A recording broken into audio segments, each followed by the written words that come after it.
Bienvenido a Excavando la Palabra de Dios. ¿Qué es la gracia? ¿Qué es la salvación?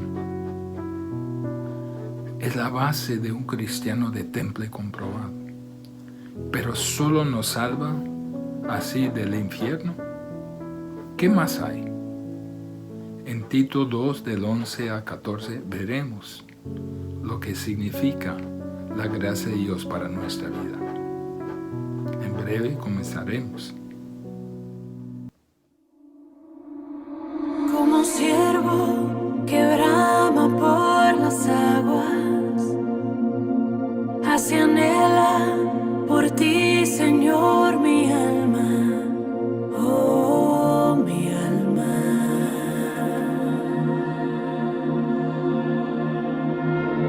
Como árbol plantado junto a aguas, así mi ser se deleita en tu palabra, tu palabra,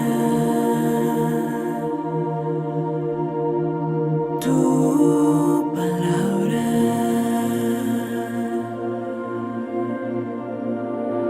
Que tu espíritu dé vida en la semilla en mi interior y tu palabra eche raíz en lo profundo de mi corazón. Manténme firme y arraigado en ti, Jesús, en tu amor.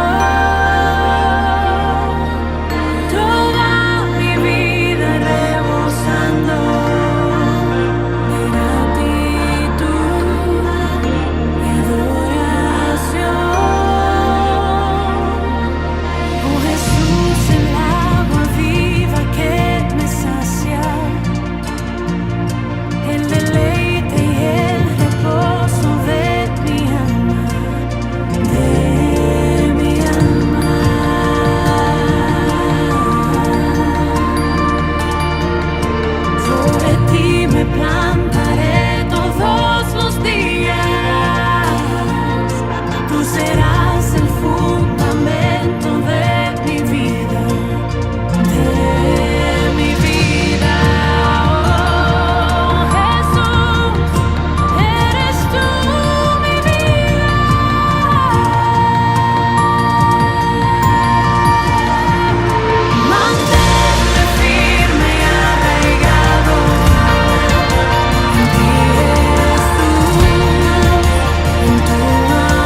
Hoy la gente está enamorada con las estrellas de la farándula.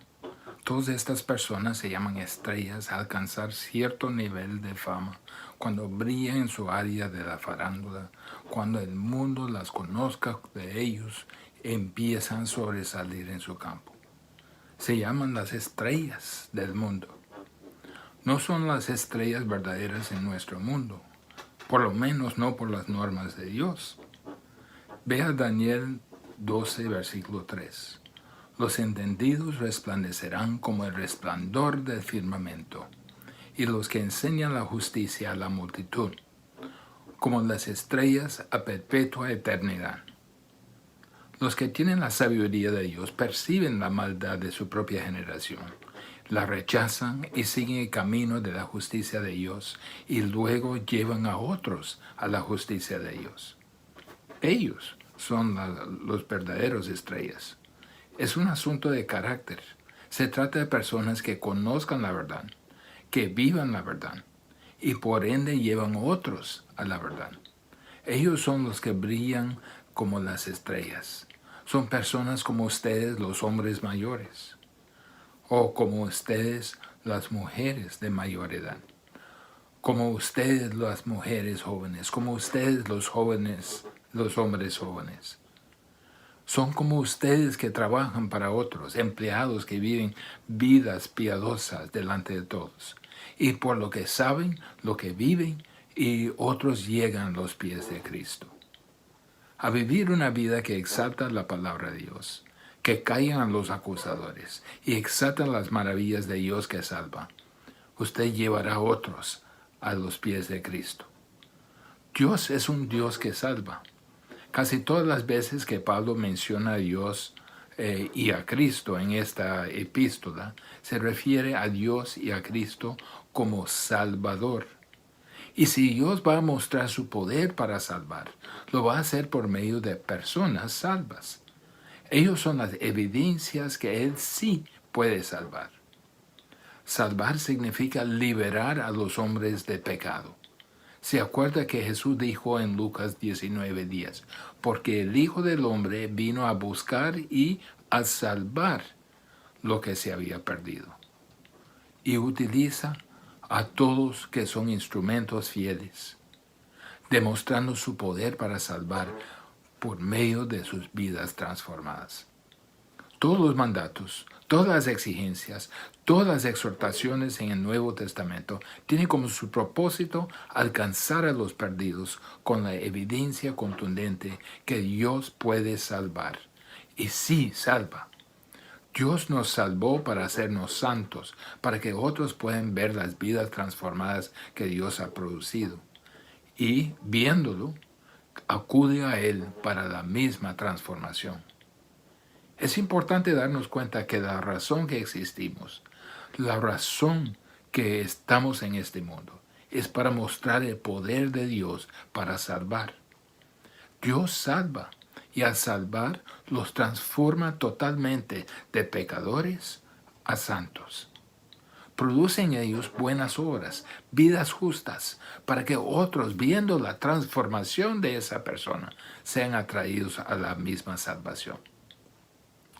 Todos los elementos de la salvación demuestran a Dios como un Dios que salva. Todo el punto de la salvación es rescatarnos del pecado. Pecado que debilita, pecado que aplasta la vida humana, pecado que persiste como una plaga incurable. Pero la gracia que salva aparece para librarnos de pecado, para que se manifieste el poder de Dios para salvar. En esta porción de Tito 2 del 11 al 14, veremos 4 maneras que la gracia supera al pecado. En primer lugar, la gracia de Dios que salva nos libera de la paga, de la sentencia del pecado. La gracia de Dios que salva rescata a los pecadores de la venganza inevitable de Dios, del juicio implacable de Dios y de la ira misma de Dios. La palabra salvación significa liberación o rescate. Al usar el término rescatar, Obviamente se habla de salvar a alguien de un destino severo, usualmente la muerte. Entonces, la muerte es muerte a las manos de Dios, que puede destruir el alma y el cuerpo en el infierno. La Biblia dice, el alma que peca morirá. La paga de pecado es muerte. Habla de un infierno, un lugar de fuego que no se apaga, que no se disminuye, un lugar donde gusano nunca muere, un lugar de tinieblas de afuera. Allí será el lloro y crujir de dientes, y es para siempre. La gracia de Dios que salva viene con el propósito de salvar, para rescatar al hombre del infierno, liberarlos de la maldición que de Dios que termina en castigo eterno. Toda la vida transformada, de versículos del 1 a 10, es producido por la obra de salvación en versículos 11 a 14. Dios salva para transformar, para exhibir su poder para salvar, para que otros sean salvos. La salvación de la sentencia de pecado empieza con la gracia de Dios. Mire lo que dice en Tito 11, la primera parte. Porque la gracia de Dios se ha manifestado para salvación a todos los hombres. Porque la gracia de Dios se ha manifestado. Cada aspecto de la salvación depende de la gracia. Sea elección, justificación, regeneración, conversión, redención, santificación o glorificación, todos esos aspectos es por gracia. Mire, el versículo casi todos lo conocemos, Efesios 2, 8 y 9. Porque por gracia sois salvos por medio de la fe. Y esto no de vosotros, pues es don de Dios, no por obras, para que nadie se gloríe. Todo aspecto de la salvación es don de Dios. No procede del hombre, sino de Dios. Se acuerda de Romanos 3, 23 y 24. Por cuanto todos pecaron y están destituidos de la gloria de Dios, siendo justificados gratuitamente por su gracia, mediante la redención que es en Cristo Jesús. La única contribución que hacemos es nuestro pecado, nuestra perdición. Es el único que llevamos a la salvación, nuestra necesidad. Es la gracia de Dios y solo la gracia de Dios que salva. Ese favor no merecido de Dios hacia indignos y malvados pecadores, en la cual libera de pecado y de su sentencia. El favor de Dios completamente inmerecido, por la cual bendice a pecadores eternamente. La gracia de Dios se ha manifestado en la persona de Jesucristo. Mire lo que dice en el versículo 11. Porque la gracia de Dios se ha manifestado. Se ha manifestado. Pablo aquí no lo trata como un concepto solo una idea, sino como una persona. Se ha hecho visible. Se ha venido a la luz, se ha irrumpido en el escenario. Tiene la idea de aparecer visiblemente de repente. ¿Quién cumplió esa función? El Señor Jesucristo. La gracia de Dios apareció visiblemente de repente cuando vino Jesús. Él personifica la gracia de Dios. Escuche lo que dice Juan en Juan 1:14. Y aquel verbo fue hecho carne y habitó entre nosotros, y vimos su gloria, gloria como del unigénito del Padre. Aquí está, lleno de gracia y de verdad. Lo vimos y vimos gracia. También en versículo 16 del mismo capítulo de Juan. Porque de su plenitud tomamos todos, y gracia sobre gracia. Gracia vino trayendo salvación. Jesús vino trayendo salvación. Con su llegada inició la obra que redimió Con su llegada inició su obra que redimió todos los que han sido redimidos. Por eso vino, para salvar a los pecadores. La gracia de Dios encarnado vino cargado con salvación. Mire lo que dice el versículo, me gusta esto. Dice, porque la gracia de Dios se ha manifestado para salvación a todos los hombres. Dios desea que todos los hombres sean salvos. No vino con una idea de salvación mezquina. Juan 3, 17, porque no envió Dios a su Hijo al mundo para condenar al mundo, sino para que el mundo sea salvo por él. 1 Timoteo 2:4, el cual quiere que todos los hombres sean salvos y vengan a conocimiento de la verdad.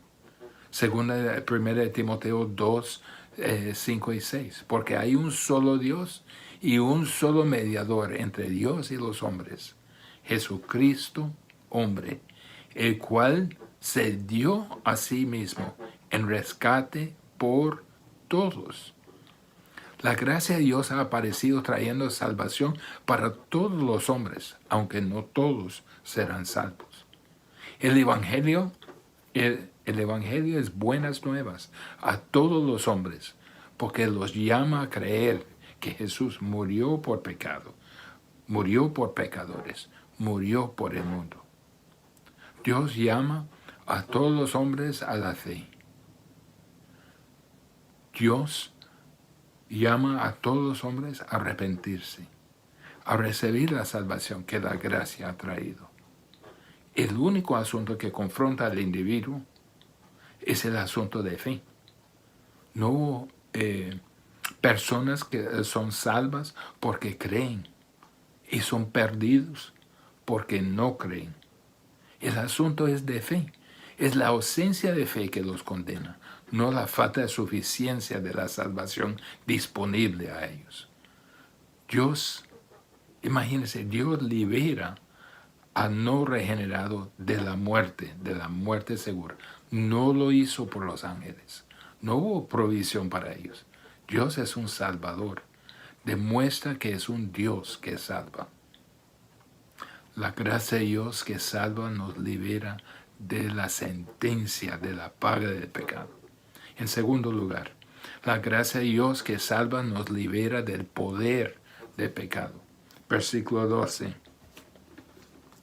Enseñándoos que renunciando a la impiedad y a los deseos mundanos, vivamos en este siglo sobrio, justa y piadosamente. Esto es uno de los puntos esenciales de Pablo en este texto. La salvación no solo cambia nuestro futuro, sino que cambia nuestro presente. No solo elimina la sentencia de pecado, sino que se hace para nosotros un maestro. Por primera vez, estamos recibiendo constante instrucción en nuestro interior sobre la justicia y la piedad.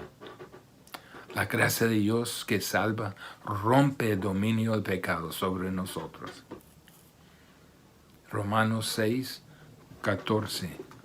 Porque el pecado no se enseñoreará de vosotros. Rompe el pecado, el poder del pecado. Romanos 3, 8 a 19 nos dice que era un tiempo cuando no pudimos hacer nada bien. Decía, no hay justo, ni aun uno. No hay quien entienda, no hay quien haga lo bueno. Veneno de áspides hay debajo de sus labios. Todos esos términos se referían a lo que éramos. Efesios 2 dice que estuvimos bajo el poder del príncipe de la potestad del aire, el espíritu que ahora opera en los hijos de desobediencia, y éramos por naturaleza hijos de la ira. Éramos condenados. Vivíamos en pecado constante y continuo. Éramos esclavos. No éramos justos. No podíamos hacer nada bien. Pero la salvación marcó una separación, un quiebre, como decir, definitivo del poder de pecado. Somos hechos justos en Cristo y por ende practicamos la justicia. Tenemos una nueva vida, somos una nueva creación y el dominio del pecado se ha roto y no continuamos practicando el pecado continuamente o habitualmente. Hay una obra santificadora que obra en nuestro interior. Somos una nueva creación y una nueva creación toma residencia en nosotros, en que el Espíritu de Dios mora y nos motiva hacia la piedad. Pablo dijo en Romanos 5:21, para que así como el pecado reinó para la muerte, así éramos nosotros, así también la gracia reine por la justicia para vida eterna mediante Jesucristo Señor nuestro. La gracia reine en nuestra vida porque somos una nueva persona. La gracia de Dios se hace nuestro educador, nuestro instructor. Versículo 12 dice, enseñándonos. Es la palabra que se usa para entrenar a un niño.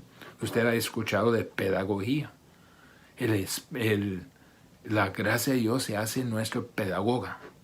Cuando uno se acepta al Señor, venimos bajo la pedagogía de Dios y de su Espíritu. Estamos siendo entrenados en proceso de santificación para conformarnos más y más a la imagen de Cristo. Dios hace como si fuera una reprogramación de la computadora de nuestra vida. Nos instruye a eliminar ciertas cosas de nuestras vidas. Mire lo que dice en versículo 12. Enseñándonos que, renunciando a la impiedad y a los deseos mundanos. La salvación es mucho más que una póliza contra seguros, que uno lo firme y ya todo está resuelto y puede vivir de la forma que quiere. No, el punto de la salvación, en el punto de la salvación, hay una renuncia a la impiedad, hay una renuncia a los deseos mundanos. Hay un decir que no a la manera anterior de la vida. No somos como lo que éramos atrás. Hay una transformación que tiene que ver con nuevos deseos, nuevos anhelos. El cristiano verdadero no puede continuar practicando el pecado como estilo de vida. La gracia nos instruye a renunciar a la impiedad, la falta de reverencia hacia Dios. Es lo que caracteriza a una persona inconversa. Hay una persona inconversa que tiene la verdad y la rechaza, como dice en Romanos capítulo 1. En el cristiano hay un alejamiento de la irreverencia. Se aleja de todas las ideas falsas de Dios, toda falta de respeto hacia Dios, toda falta de honor a Dios, falta de adoración. Cualquier cosa que sea un concepto, una actitud, un pensamiento irreverente hacia Dios, en el cristiano hay una quiebre con ese estilo de vida. Cuando venga la salvación, el pecador abandona todos sus pensamientos erróneos de Dios y se transforma en un adorador enfocado en Dios mismo. Filipenses 3:3, porque nosotros somos la circuncisión, los que en espíritu servimos a Dios y nos gloriamos en Cristo Jesús, no teniendo confianza en la carne. Renunciamos a la impiedad. La gracia nos instruye a renunciar a los deseos mundanos. Significa los deseos, los anhelos, características del sistema de este mundo, que reflejan la cultura impía que nos rodea. Pablo se refiere a estos como deseos carnales, de pasiones juveniles. En la salvación hay una separación y un quiebre limpio de la vida dominada por los deseos mundanos. Hay una transformación. No se rinde a pecado que ha sido vencido. No está bajo el dominio del pecado. Mire lo que dice Colosenses 3, 9 y 10. Nos pone de una forma más clara, hablando como de ropa. No mintáis los unos a los otros, habiendo despojado del viejo hombre con sus hechos, y revestidos del nuevo, al cual, conforme a la imagen de lo que creó, se va renovando hasta el conocimiento pleno. Nos ponemos la ropa de la justicia. Despojamos del antiguo, del viejo hombre.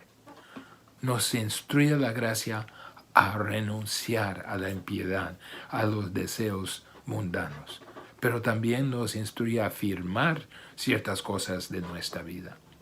Dice, sino vivamos en este siglo sobria, justa y piadosamente. Afirmemos la evidencia, las cosas que evidencian la transformación que ha pasado en nuestra vida. Nos instruye a vivir sobriamente. Hemos visto este término varias veces. Significa dominio propio, control sobre uno mismo. Una de las cosas que ocurre cuando uno es salvo es que tiene dominio propio. Puede controlarse a sí mismo. El hombre natural no lo puede. No puede hacer las cosas de Dios. Le es imposible. No tiene la capacidad. Solo peca y peca y peca. Pero el cristiano puede traer su vida bajo el control del Espíritu Santo y hacer lo que es correcto. Se caracteriza por un equilibrio apropiado, prioridades espirituales, decisiones sabias. Nos instruye a vivir sobriamente, nos instruye a vivir justamente. Significa que obedecemos la norma divina de lo que es justo. Empieza a vivir bien y luego afectar a otros. Personas que viven bien afectan a personas en su alrededor. Cuando fue salvo hizo un cambio en usted mismo. Se hizo un cambio en la manera que vive hacia otros. Vive justamente, demostrando lo que es justo. También la gracia nos instruye a vivir piadosamente. Una vida que mira hacia Dios. Hacerse reverente, respetuoso, honroso a Dios. Adoramos a Dios, alabamos a Dios, vivimos bajo la autoridad de Dios. Nos enseña a vivir piadosamente ahora en este tiempo. Mire lo que dice, no se olviden las dos palabras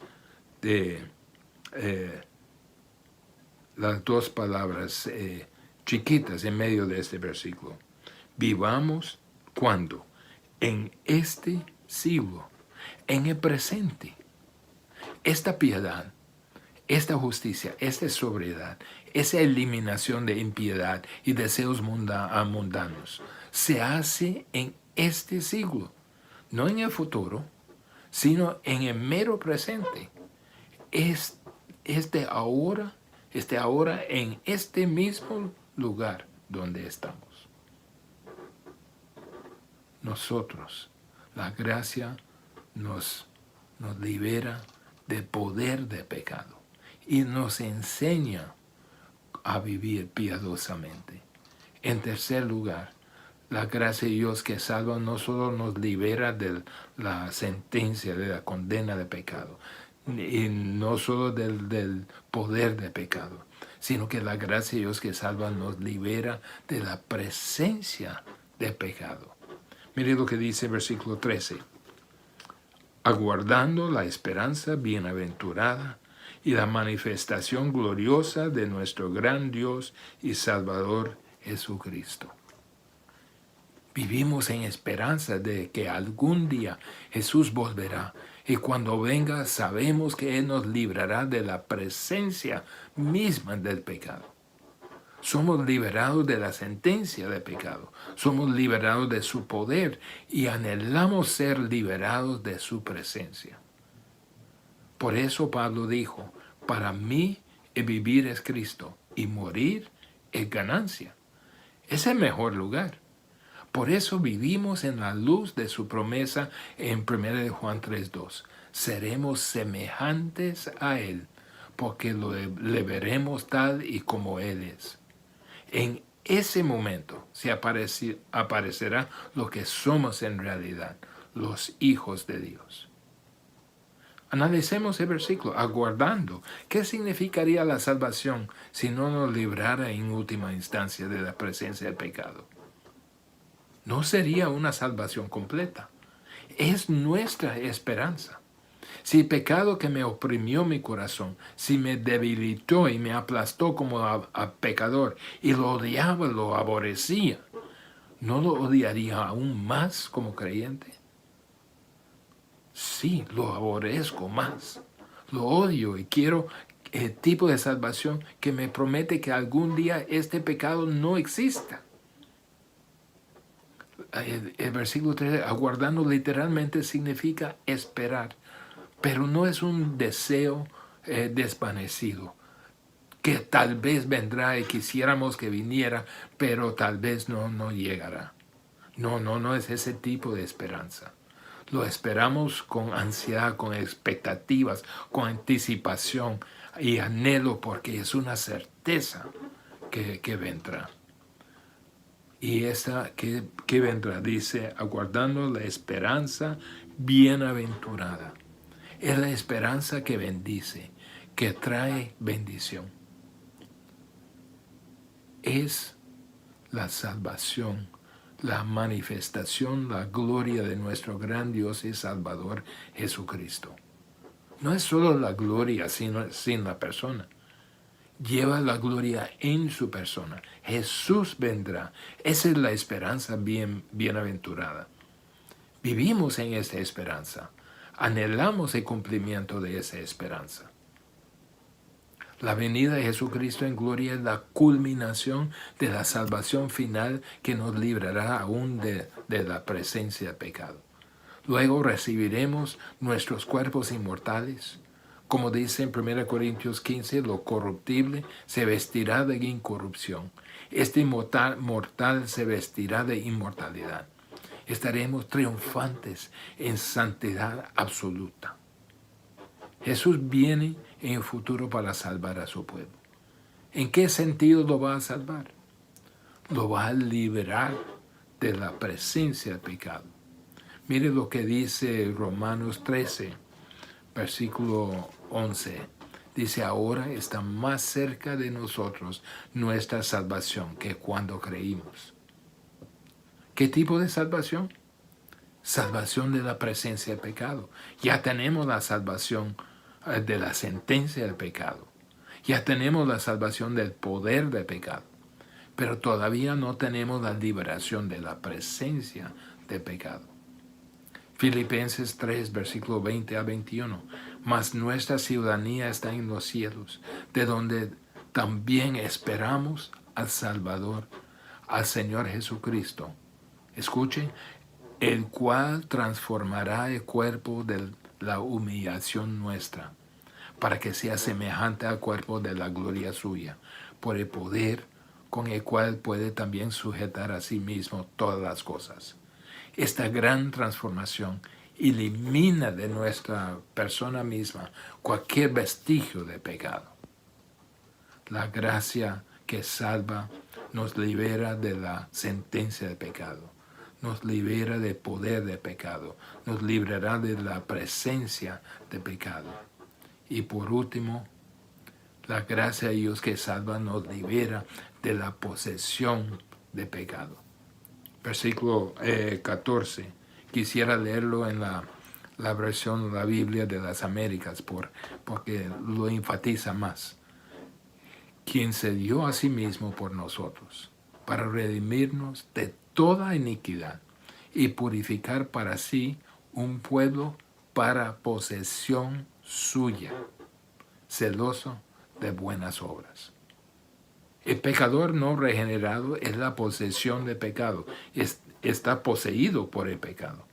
El pecado es su dueño. Él es controlado, es un esclavo de la justicia.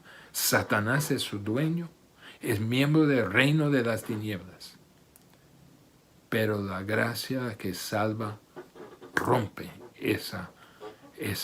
aquella propiedad. Hay una completa liberación. Dice posesión suya. Nos hacemos en ese momento de la salvación propiedad de Jesús. Somos trasladados del reino de las tinieblas al reino de su Hijo amado. Tiene un nuevo rey, tiene un nuevo dueño, tiene un nuevo gobernador. El pecador ya no es es su amo, ni su dueño. El pecado no lo adueña más del creyente. No somos posesión de pecado.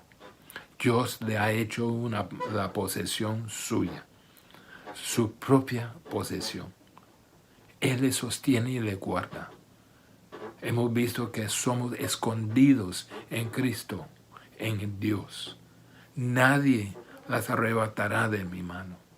Ninguna otra cosa creada nos podrá separar del amor de Dios, que es en Cristo Jesús, Señor nuestro. Somos eternamente seguros. Tenemos una salvación que nos libera permanentemente de la posesión del pecado, porque Jesús pagó el precio. Se satisfizo la justicia de Dios. La redención se llevó a cabo. Mire lo que dice en el versículo. Quien se dio a sí mismo por nosotros. Quien se dio a sí mismo por nosotros. Redimir significa soltar basado en la recepción de un pago. Dios es justo y su justicia exige el pago por la violación de su justicia. No puede perdonar si el pago no se realiza. Viene Cristo, hace el pago apropiado, es un sustituto, se dio a sí mismo como el precio de rescate.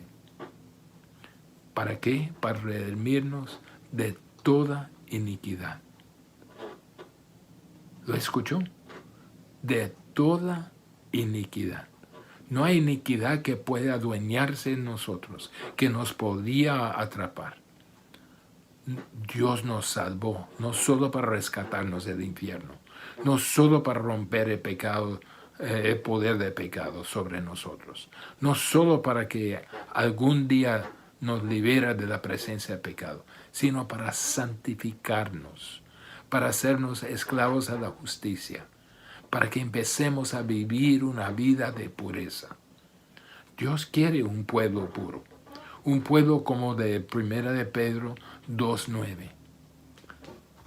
Mas vosotros sois linaje escogido, real sacerdocio, nación santa, pueblo adquirido por Dios.